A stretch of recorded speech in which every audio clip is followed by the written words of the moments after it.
Je vais vous raconter une histoire qui a changé ma vie. Un jour, mes amis et moi décidons de passer une nuit dans un coin reculé de la forêt, près d'un lac, pour observer une pluie de météorites. Chacun plante sa tente. Après avoir admiré le spectacle céleste, certains vont dormir tandis que d'autres restent près du feu. Je m'assois avec eux, face à la forêt, et j'écoute les histoires paranormales de mes amis, le regard perdu dans les flammes. Les histoires me rendent de plus en plus inconfortable. La forêt sombre et mystérieuse, avec les rayons de la lune qui se reflètent dans l'eau du lac, me laisse un sentiment de malaise. Que se cache-t-il là-bas, dans l'ombre des arbres?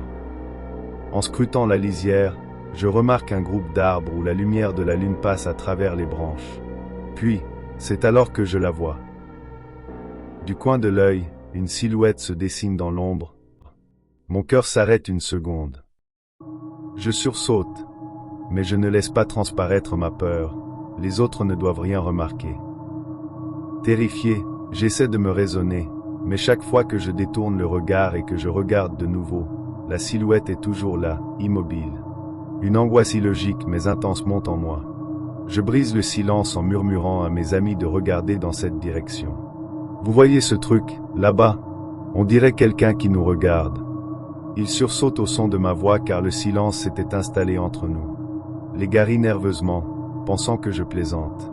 Mon meilleur ami, qui me connaît bien, sait que jamais je ne rigolerai sur ce sujet. Il scrute l'obscurité et déclare « Non, je ne vois rien ».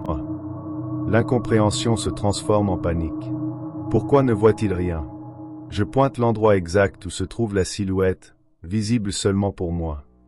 Plus ils me disent qu'ils ne voient rien, plus la terreur m'envahit. L'atmosphère devient lourde, suffocante. Qu'est-ce qui se passe?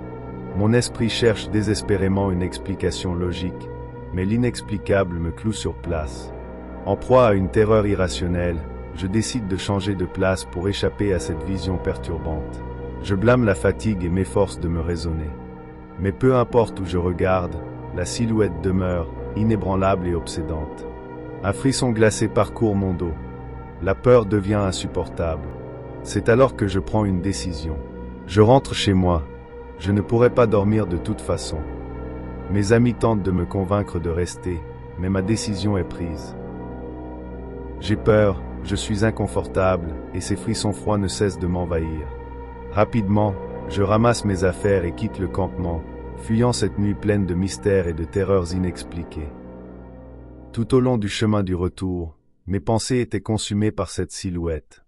Même après être arrivé chez moi, mes mains en étaient moites et ma bouche en était sèche. Couché dans mon lit, la lumière allumée, j'avais le pressentiment que cette histoire n'était pas encore terminée.